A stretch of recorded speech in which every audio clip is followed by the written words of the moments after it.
God, it's so pretty. Now the Silver River is a navigable waterway under Coast Guard control, and that means they get to tell me what to do. You can look here. And one of the things they tell me I have to do quickly is a safety briefing while we get underway here. So if I could just have your attention and have you look up, you see the life jackets above your head. Now the adult life jackets are there in the center, and then the children's life jackets are mostly on the front end. I have one or two of them here in the back. So if we have to use those, let's make sure we get them distributed properly. Now if we got to put them on, we ask you to bring them down, disconnect the strap, bring it over your head like a big collar. Bring the strap around your body, reconnect it, and pull it tight.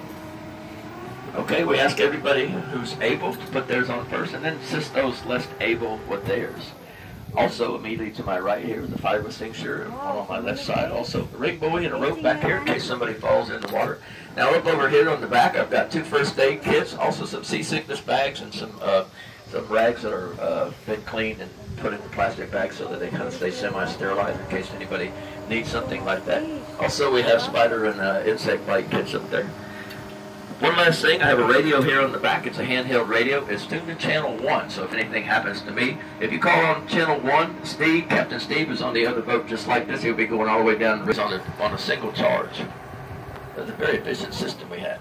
Now the glass that you see there, that you're looking for, that is real glass. It's a 1-inch thick. And while we do encourage you to take lots of pictures, we do ask while you have your cell phones and cameras out over the glass, please hold on to them tightly or tether them. We don't want you to drop them and break them, nor do we want to crack the glass. We tell everybody the only thing we like to see there on the glass is the reflection of our customer. And if you're so inclined, and we consider rewarding your what we're going to show you is called a movie spring, and that's because it's named after one of the many feature films done here in Silver Spring. Over 140 of them through the years have been filmed here, and movie stars too numerous to count.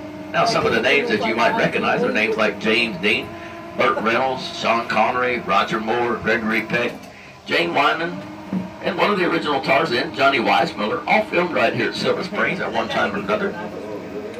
And this first spring we're going to look at is a spring that we call Creature Springs. Now, anybody want to take a wild guess why it might be named that? No. Yeah, Creature from the Black Lagoon was filmed here. Now, there were 3 of those movies made. The first one was done at Ocala Springs, and the second one was done right here at Silver Springs. And coming under the glass is the cave that that creature lived in for movie number 2 called Creature Returns. Now, as we swing the boat around here, if you look under the front of the glass, you'll see this big slope of sand that comes from the spring up to the river's bottom. Now, if you've ever seen that sequence in the movie, there's one of the gill men, this is that creature's name. He's on all 4s, and it looks like he's crawling up a mountain underwater, and that's the very slope that they used to film that right there. Now, the guy who played underwater gill man, his name was Riku Browning. He's still alive, and he comes visit us here in the park every now and then. Now, he informs us that suit he had to wear was made of foam rubber, but the helmet or the mask that he put over his head and the hands that he wore to look like the gill man were in fact made of lead. And that's one of the ways that they kept him weighted down when he was under the water. Now he had to get a big breath of air, swim down 33 feet, get into that cave feet first, belly down, and what they called action. He had to come swimming out of there like a porpoise. And he had looked like a monster that belongs down there, not some poor guy dressed to the surface for a breath of air. And he said when he was working real hard, he could go about a minute and 20 seconds on a breath of air. That was a nice big garfish coming up under the boat there. We do have these fish trained to come and see you guys. What did you say? What kind of fish is it? The big long one is a Florida gar, is what that's called. Yeah. They get to about 4 feet long when they're full grown. Wow. Yeah. Now the other fish you see there with them, those are bluegill brim. Yeah. Everybody see that. Now, one of the rules of the tour, guys, is if I'm describing something and you haven't seen it or you don't understand, please throw your hand up. Let me know. We're going to get it sorted out before we leave because I had a lady get off the boat here one day and say, I never saw the manatee. So we don't want that to happen. So usually before I leave, I'm going to say, did everybody see that? And if nobody says anything, I'll move along. So I'm asking, did everybody see the Creature Spring there? Yeah. We did. All right. I'm going to send a picture around here. Here you go, man.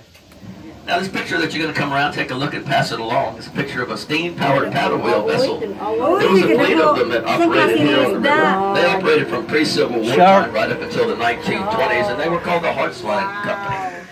Now they ran boats from Jacksonville. They would come 100 miles south on the St. Johns River, just north of Salt Springs, they would turn onto the Ocala Harbor.